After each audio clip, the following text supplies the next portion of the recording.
Hey everybody, this is Steven from PopCultureMaven.com, and we're back with this week's new comic book reviews. Now, normally a fifth week in the comic book industry is kind of a light week, and it kind of is, but there were actually a number of surprises. There was a couple of original graphic novels came out we'll talk about. And it's still quite a few comics. So let's get started. First up, we have The Mystery of the Meanest Teacher, a Johnny Constantine graphic novel written by Ryan North with artwork by Derek Charm. Now, this is part of DC's young adult. Actually, it's considered, this book is considered their kids line, which was previously called DC Inc., I believe. And so what these books are, they're original graphic novels, a lot of times done by young adult authors and veterans of the comic book industry. In this case, both Ryan North and Derek Charm are both, they've done, he's done books, but he's mostly known for comics. He did The Unbeatable Squirrel Girl and written quite a few other things. And Derek Charm has done, he also worked on Unbeatable Squirrel Girl, and he also worked on Jughead. Now, the thing about these is I wouldn't say that it is kid-friendly. There's nothing in it that, a kid couldn't read. But to say that they're made for kids, I think that's why, especially this one, works so well, is because even though it's great for kids, even somewhat younger kids, although the dialogue is a little on the heavy side. I wouldn't say it's really for early readers, but definitely younger readers, is that, it's John Constantine, but he's a kid. And the best part is at one point he wears a t-shirt that says Heck Blazer. So, you kind of see where that's going. The thing that I love about North's writing is, he just really, he has a knack of writing very charming, funny, and really solid stories. And this has a really great story. So the basic premise is Johnny he's pissed off some ghost over in England. And so he goes to America to kind of hide out, to get away. And then, he starts going to this boarding school. And of course he doesn't fit in. He's the new kid. Everybody hates the new kid. And then he meets up with a girl, Anna, who is able to do some magic too. But we also find out that his spells don't work in America like they do in Britain. So he can kind of do magic, but not much. Basically, his big trick is making pencils appear, which is kind of hilarious after a while. And so he discovers that this one teacher's really mean to him. And so we find out ultimately that she's a witch. So in the process of trying to uncover her and kind of get rid of her, him and Anna, well, he actually calls upon Etrigan, the demon. So he's now thrown in the mix. And of course, all of his dialogue is rhymed, which is freaking hilarious because North has a great time with doing the rhymes.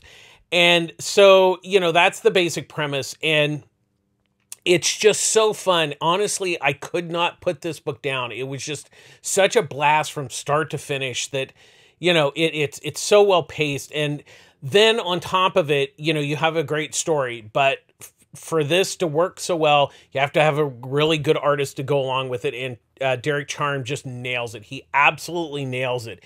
He nails the emotions. He nails the humor.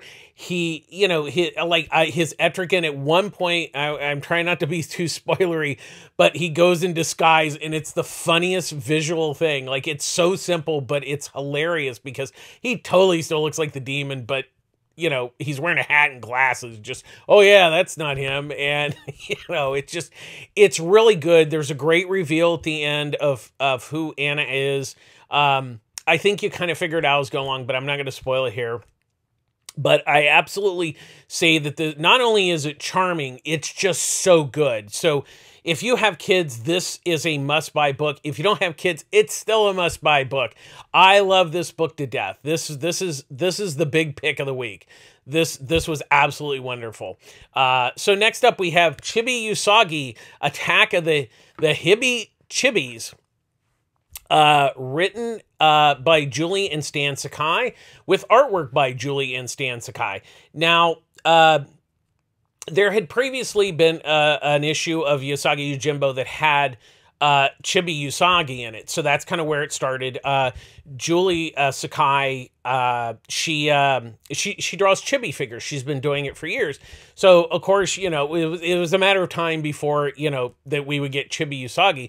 So what they've done here is they've created an original graphic novel that is all Chibi. Everybody's a Chibi. You know, it's all Chibi all the time, and it's just it's a fun little story. Once again, you know, the story's just, you know, it's kind of a Usagi story, but it's definitely like all ages, and a lot of even Usagi itself is very all ages. So this is not a big stretch to do this, but it's, you know, it's definitely you know, it's a self-contained story, which is really fabulous. The artwork by Julie and Stan is just absolutely amazing. It's just a really good-looking book, and you know, once again, it's very much in the vein of Usagi, and that, you know, it has monsters, it has mythology and all this kind of stuff, but it's obviously kind of more fun, you know, and not so, you know, Usagi doesn't get that dark, but you know, it definitely has some darker tones at a point. So this is, you know, definitely all ages friendly. You know, once again, I would say this is pretty, you know, if good for younger readers if they have a good grasp of reading. You know, it's it's definitely, you know, pretty easy to read. But as with the Johnny Constantine, you know, this is not only a great story for kids, but I loved it. It was just so much fun. It's so charming and freaking adorable.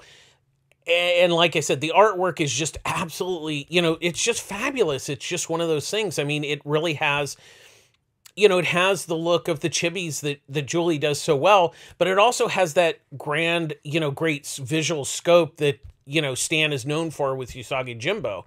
So, you know, the combination of their artwork is just absolutely wonderful here. And it's, you know, once again, another great all ages book. And it also reprints the Usagi, where the Chibi Usagi first appeared. So that's a nice little bonus in the end. And once again, another great win this week. That's just absolutely wonderful. Next up, we have Green Arrow 80th Anniversary 100-page Super Spectacular. So we're gonna read all. It's a big list, so bear with me.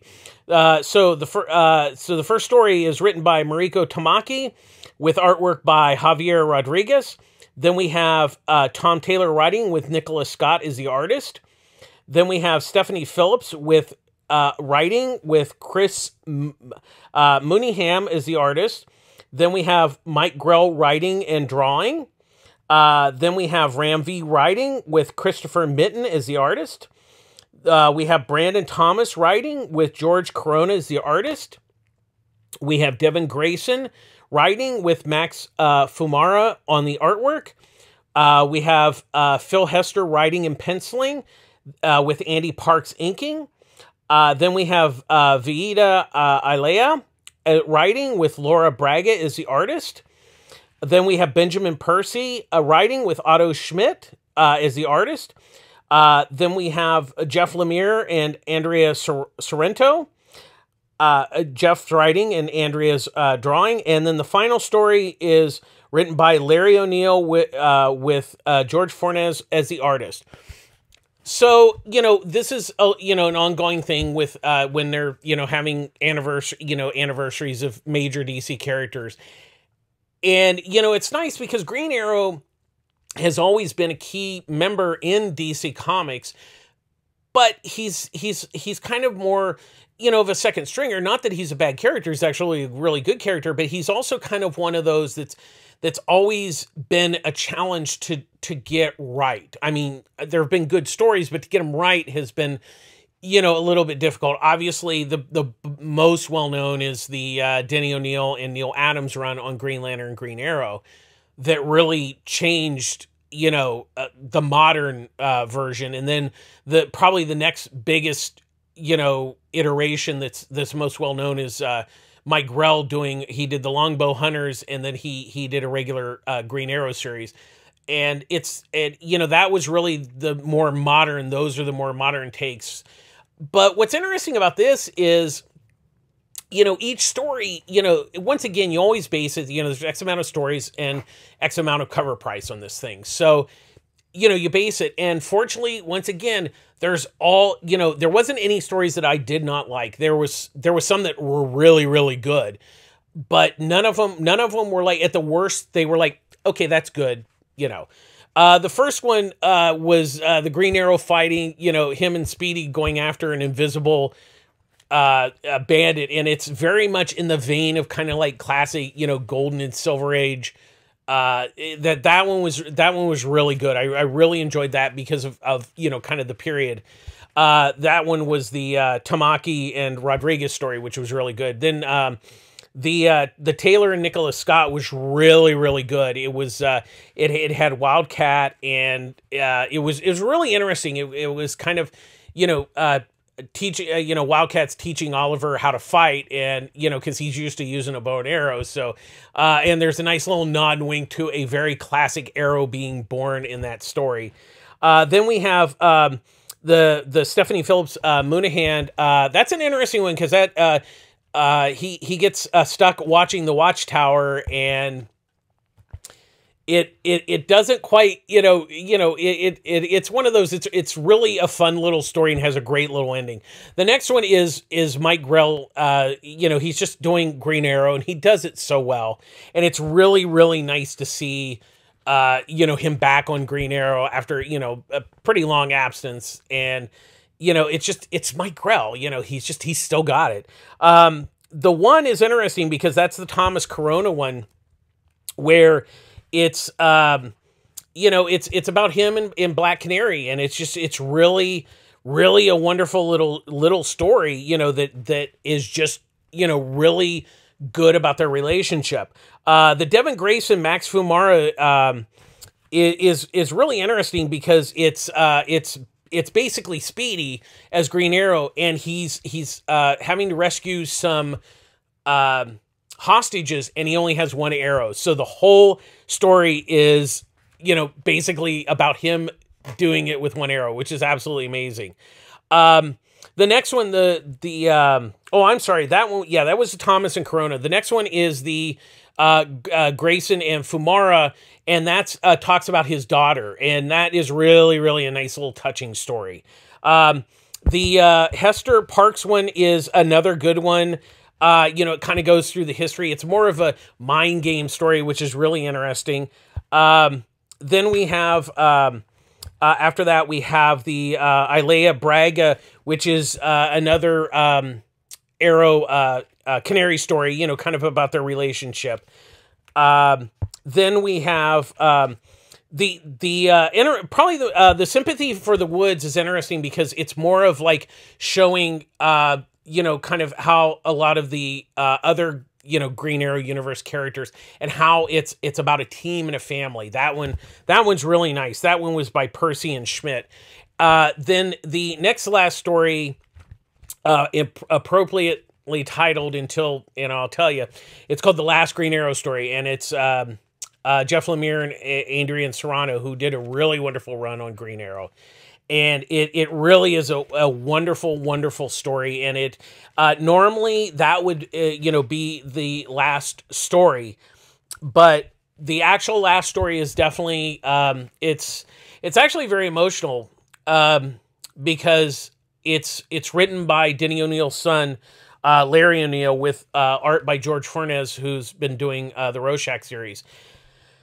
And obviously, Denny O'Neil was very important to the Green Arrow mythology and universe, and to have his son write, it's a story about his life, his life in writing, and how important, it was to him. And it's just, it's very emotional. It's a beautiful story. And I would say that alone's worth the price of admission, but it's really, there's been a couple other tributes to Denny O'Neil. There was one in, I believe it was Detective 1027, because he passed last year. So, but to have this written by his son is very touching. And like I said, All the stories are real winners. There wasn't any that I did not like. There's some that were really spectacular, but it's well worth the $10. It's definitely a must buy this week. Next up, we have Darling #1, written by Michael Fleazak and Todd Hunt, with artwork by David Mims. And what this is the author's brother passed away from drug addiction, and this story is kind of, I don't know if it's an autobiography, but it obviously, apparently his brother had left diaries, and so it's interesting because it is about drug addiction, but I think the story's heart is in the right place, but I think the problem is that it's literally like somebody who's on drugs telling a story, in the sense of it's a little disjointed, but I think the problem is that there's not a strong narrative to the story. I mean, there is, it's really interesting, but I think the problem is that there's nothing there for you to latch onto as a reader. And that is where it kind of makes it tough, in the sense that you need, when you have a story about somebody with an addiction or something like that, you need to be able to relate to them. And I think that's kind of a bit where the story kind of fails, is that there's not a real emotional grasp for the reader to grab onto. Now, that's not to say that this is bad. I think it's just, I think it just doesn't quite, ferment like it should, as far as the story. I will say I really did like Mims' artwork on the book, and gave it a really visual, really nice style that, did help the story, it did help you go along visually, because there's things that, they're describing in the story that work visually. And Mims does a really good job of, kind of helping to bring that to life. But I think, it's one of those where I wish that it was better, but it's not bad. So I think it's worth checking out in the respect that it's something very different. And I'm hoping that, if I get to read the second issue, that it kind of develops a more solid foundation with the story. I think that's where it's kind of missing a little bit.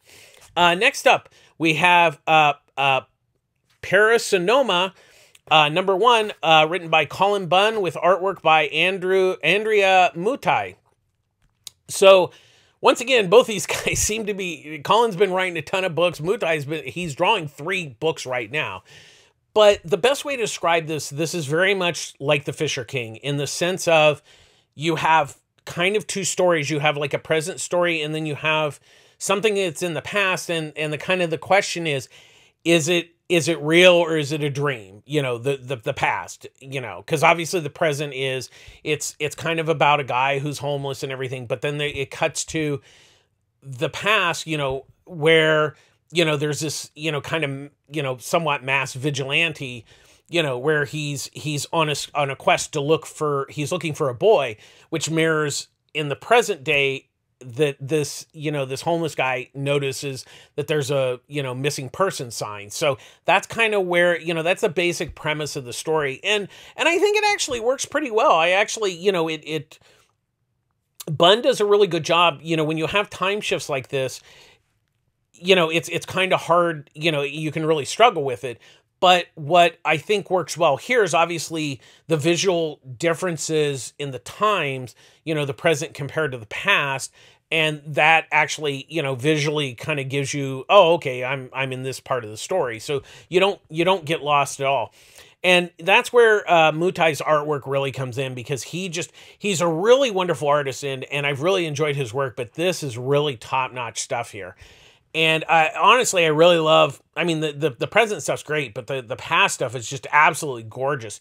And, the way that he's able to, capture everything in Bunn's story, because once again, you could get lost, but, between the both of them, it definitely keeps you on track. So I rather enjoyed it. It'll be really interesting to see where the story goes. Next up, we have Infinite Frontier Secret Files #1. So there's multiple stories. We have Brandon Thomas with writing with Valentine De Landro doing the artwork. Then we have Stephanie Phillips writing with Inka Miranda doing the artwork. Then we have Dan Waters writing with Stephen Byrne doing the artwork. Then we have Brandon Thomas writing with Inka Miranda doing the artwork again. Then we have Stephanie Phillips writing with Phil Hester and Andy Parks on the artwork. Then we have the final stories by Dan Waters and Christopher Mitten doing the artwork. I try to be nice, but this was really not good. And it was not good because it wasn't that the stories are bad or the artwork was bad. It's just that they're there. They don't add anything to any story. The best way to kind of describe them, they're like a backup story, except for you're not reading them like a backup story. You're reading them like as kind of a main story. And they're not very good. They're not poorly written. It is not that. It's just that they're flat. They don't really do anything. You just sit there and read them and you go, okay, that's nice. The artwork is actually pretty decent overall. There's some, good talent. Inka Miranda, really does some nice artwork. Honestly, there's only one story that I felt was like good. I didn't think it was entirely necessary, but the Psycho Pirate story by Waters and Mitten, which is really interesting because it kind of delves into, the character of Psycho Pirate and all that. It just, that was the only story. I mean, the first one is the President Superman, and once again, it's fine and everything, but, then the Speedy Red Arrow, once again, nice, the Jade and Obsidian was, I think, interesting, but it just, once again, it really didn't do anything. Then we had the Justice League Earth Zero, which was it was just flat. The director Bones, who, is kind of like the quote unquote narrator of, all the stories. There's one with him and Captain Boomerang. And, like I said, they're all just really flat. And I'm sorry, for $10, it's just not worth it. So that's a definite skip. I would just, it was a digital first. It's not because it's digital first. They're just average, really freaking average. Next up, we have the United States of Captain America #1. There's two stories in here. The main story is written by Christopher Cantwell with artwork by Dale Eagersham. And then there's a backup with the Aaron Fisher Captain America introduction by Josh Trulio, writing with Jan Bazdula doing the artwork. So here's the thing. We've talked about Christopher Cantwell. And the first story's okay, but I think that's kind of the problem. There was nothing in there that was super compelling. So what it is, Captain America, starts, he's cleaning his shield, and all of a sudden somebody breaks in and steals his shield. So him, Falcon, and U.S. Agent, they all go chasing after him. They meet up with, there's a train crash, and that's the introduction to Aaron Fisher. He's a he's a homeless gay kid who kind of, helps homeless people, by becoming sort of a Captain America. And, that's a basic story. It's like, okay, boo-hoo, somebody stole your shield. Whoopee. It's the problem is that the story just doesn't really go anywhere. It's all nice and everything, but in the end, it's just like, that's nice. What's the point? And the other thing is there's not really, especially with the main story, there's nothing really particularly compelling to like, okay, somebody stole his shield. That's nice. I don't really have a reason to come back because they'll find it. I think the only plus this thing had going was actually the backup with Aaron Fisher, Captain America. And, it basically is telling his origin story for the most part. And it was interesting. I wouldn't say it was mind-blowing by any stretch of the imagination, but it was decent. It was a bit more compelling than the main story, which that's not a good sign. So, Captain America's had his ups and downs, and unfortunately this is one of his downs. Once again, not terrible, but not terribly great either. Next up, we have Barbaric #1. Written by Michael Masseri with artwork by Nathan Gooden. Now, this was actually a really big surprise. So there's no gray area. This is like Conan. Okay, let's get that out of the way. It's basically Conan. But what it is, so think of a barbarian he goes around killing people, you know, hey, you suck, I'll kill you, you know. But he gets he gets cursed by these three witches. So they give him an option. Either you can go to hell and all the people you've killed are going to be really pissed off and they're going to just go after you for eternity, or you can live and you have to help people. You only are able to kill people that are bad, and if somebody asks you for help, you have to help them. So that's the basic premise. So then his axe is like, I don't want to say possessed, but it's like it's kind of like his conscience. It talks to him and he's like, well, I want to kill that person because they're ugly. He's like, well, you can't do that because that being ugly is not a crime, and so that is, the interesting thing is it's the humor that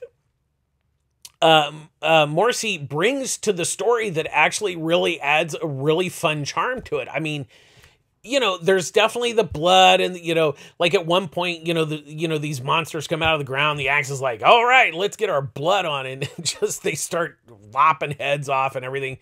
But, just the fact that, he ends up, just how he can't just kill people like he wants to. And it's really, he's kind of depressed about it.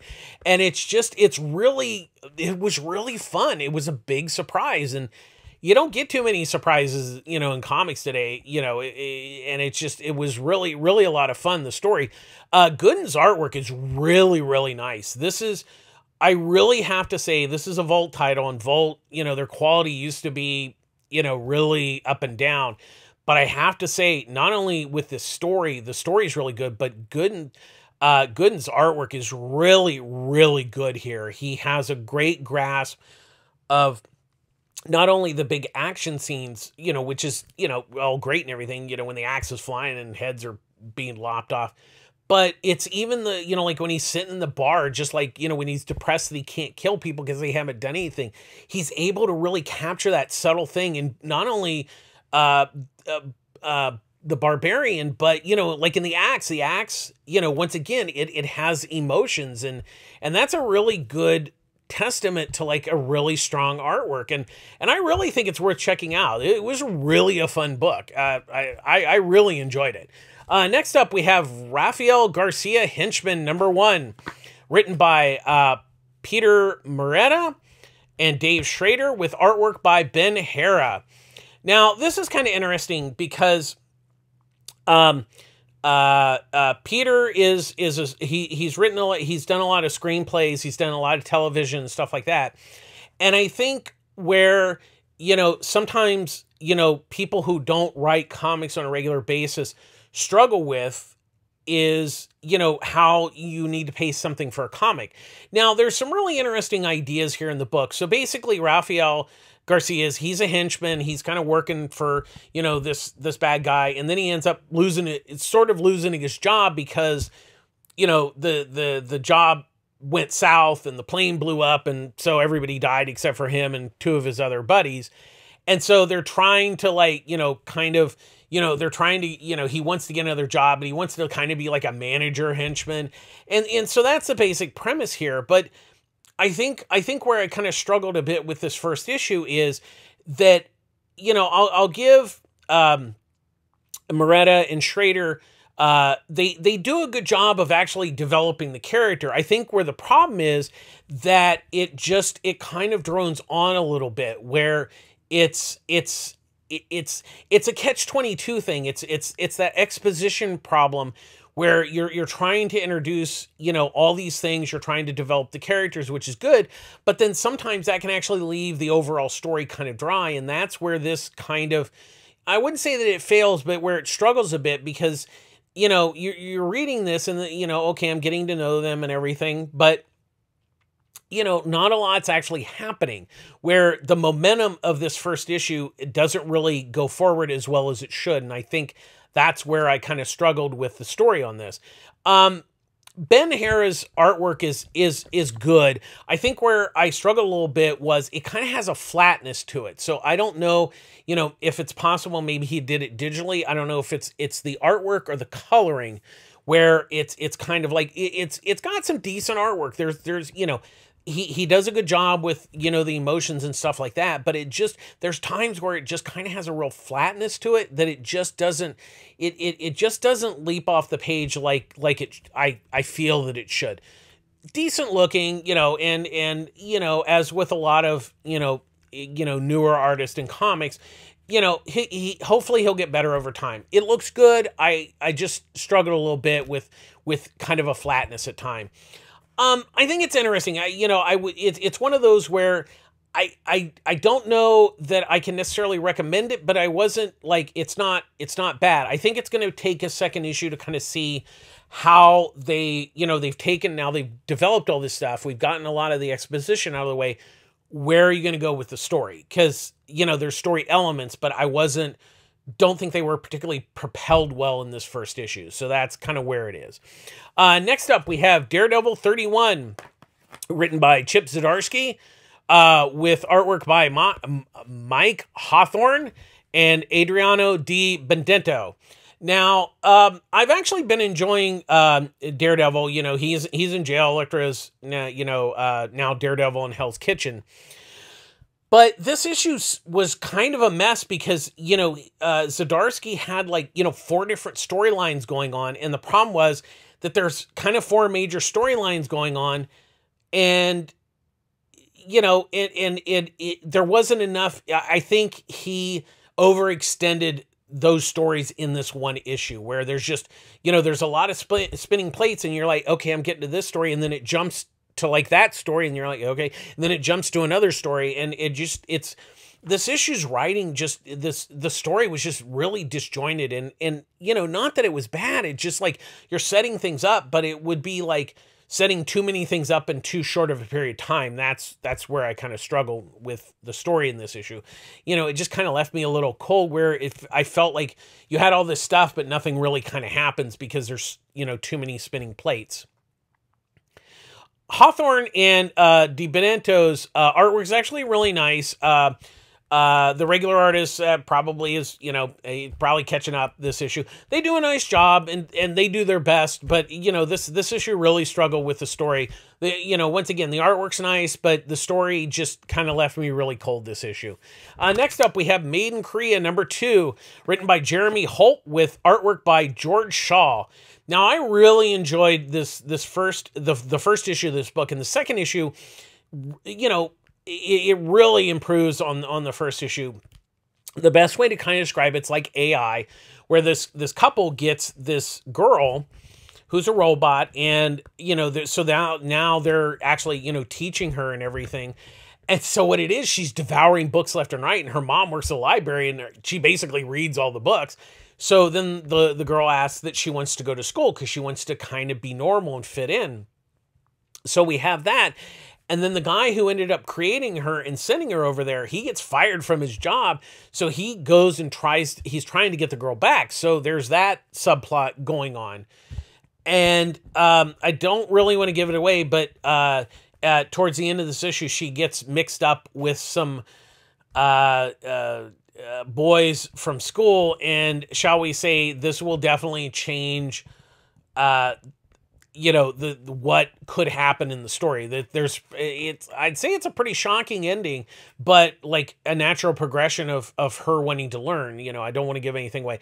I am really enjoying this story. Shaw's artwork is really, really good because a lot of it's just, you know, dialogue and stuff like that. You know, it's very dialogue and emotion driven, and you know, he does a really good job of, especially, you know, like with the girl having her, you know, kind of somewhat robotic, but yet human at the same time, which is not easy to pull off with the artwork. And he does it really well. I'm really enjoying this, and I can't wait to see where the story goes in the third issue. It's really, this is getting good here. Next up, we have crossover #7, written by Chip Zdarsky, with artwork by Phil Hester and Andy Parks. Now, this one's interesting because we know there was, you know, kind of a big, you know, blowout in the 6th issue. We've had a month off, and now we're back. And what's interesting is we have a guest team doing the book. And what's interesting is, so we know that there's, you know, there's regular people, and then there's people from this comic universe that are different. They look like comic characters in the real world. And so what's interesting about this is we know that we've learned that from the first story arc. But what we learn in this issue is that apparently comic creators, because it's a story about Chip Zdarsky, that he has like a comic doppelganger that is in our world. So at one point, Chip Zdarsky is talking to Chip Zdarsky. And it's interesting because obviously they're hunting, any comic book characters. So he's actually the real Chip Zdarsky is in hiding, because he initially doesn't know about his comic doppelganger. So, he's because people feel that the comic characters are ruining the world, they're after the comic creators. So this opens up a whole new can of worms to the story that has already been going. So it was absolutely just amazing. Like the crossover has been really good, but this issue really blew my mind in the sense of that, it's things are changing, and it's just like, holy crap, there's even more to this story than we initially imagined. It's just, and Hester and Parks really do a nice job in the artwork. I love their artwork. They do a really good job, and in this case, it's a lot of dialogue. There's really not much action, and they just nail it perfectly. And especially the scene where Chip meets himself, it's really good. I'm loving this book, and it's really fantastic.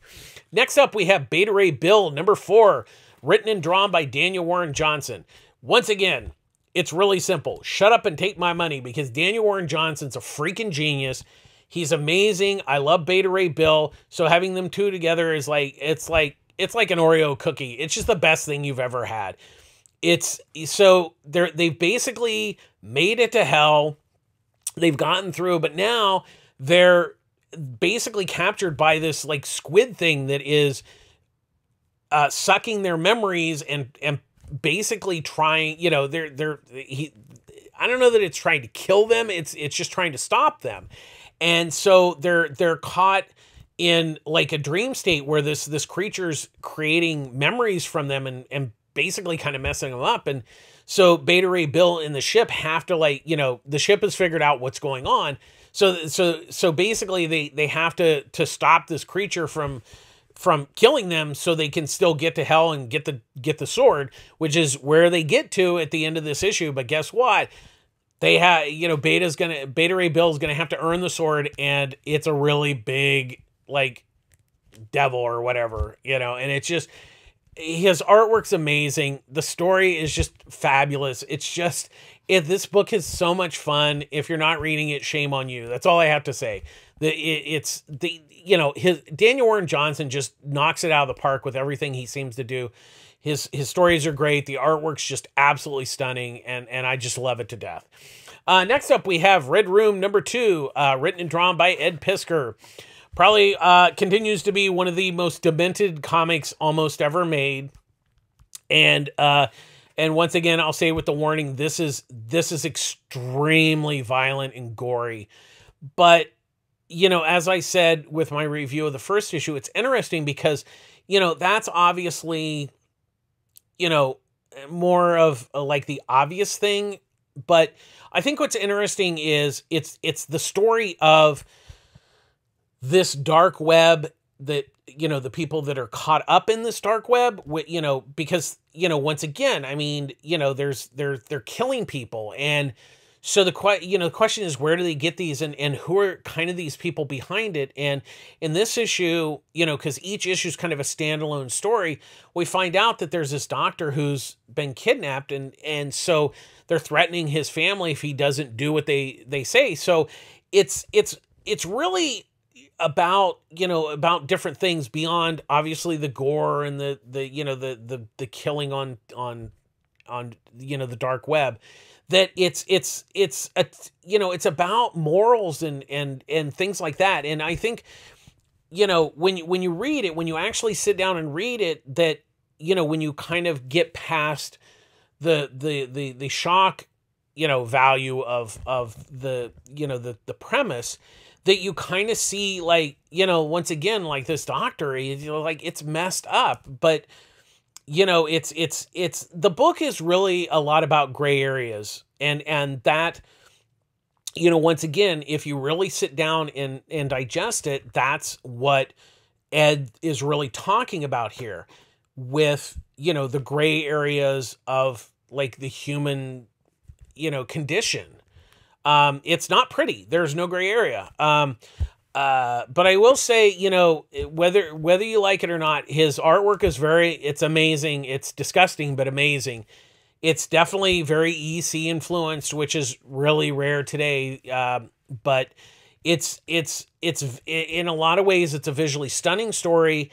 But, you know, obviously there's the violence aspect. It is not for everyone. You definitely need to look at it before you buy it. It's very dark, but I think there's some interesting story underneath, you know, that's underneath that surface, violence and stuff. So I think it's really interesting. It's disturbing, but there's kind of a reason for it. And finally, we have the Marvels #3, written by Kurt Bissett, with artwork by Yili Sinar. And so this is, once again, it's about heroes, but it's more about the Marvel heroes being in reality. So this story is predominantly about Reed Richards and Ben Grimm, where they go to South Asia. There's a country that's kind of next to Vietnam. You know, it's a made-up country where there's something going on. There's like monsters there. So him and their team go there to find out what's going on. Now, this is way before they become the Fantastic Four. As a matter of fact, there's a phone conversation with Reed and Sue where Johnny is still pretty young. Johnny's probably 7 or 8. So that kind of gives you a time period of where, you know, where this takes place in, you know, kind of the Marvel timeline universe.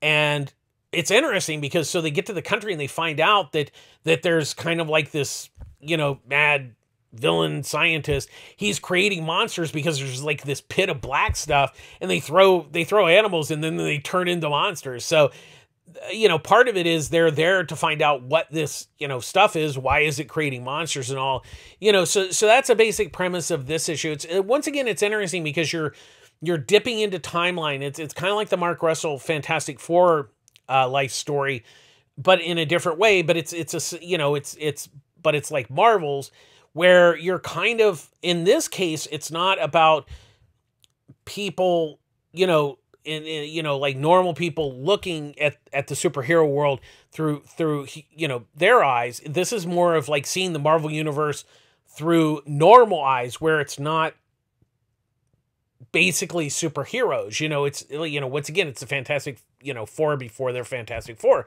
So that's, you know, that's what's interesting. And each issue so far, I mean, there's obviously a thread going out through here, but each issue is pretty self-contained, but still, you know, I would really recommend reading the first couple of issues that kind of set up this premise. I'm really enjoying it. At first, I wasn't quite sold when I read the first issue, mostly because I wasn't quite sure where Kurt was going with the story. But now that I've read the issues 2 and 3, I'm really digging this premise. And Sinar's artwork is really, really nice. He captures, it's not realistic like Alex Ross, but it's almost like a realistic but comic book style. You know, where, you know, once again, these are just normal human beings, not necessarily superheroes. Although he does draw some really cool looking monsters, very Kirby inspired for sure. But it really, you know, it looks great. I'm really enjoying it, and it's one of those. It doesn't necessarily blow me away, but I'm like, wow, I'm really enjoying this. You know, it's one of those more subtle things. So that's going to do it for this week. I know we still went a little long. We'll kind of, it's just tough when we get these anthologies. But once again, public service announcement: please support your local comic shop. Things are looking better, but it's still very important. I get all my comics at Pulp Fiction Comics, Long Beach, California. Ryan and Annie run a great store there. They're wonderful, great customer service, great pull service, offer discounts on trades and paperbacks every day.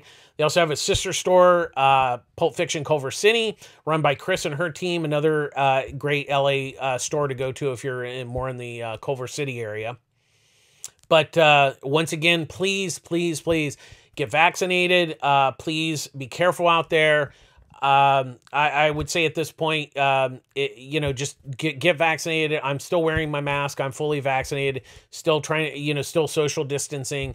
Just be safe out there. And finally, just please be kind to each other. Kindness goes a long way. Things are still tough out there all around for different reasons. So please, take care of yourselves, be safe, be kind.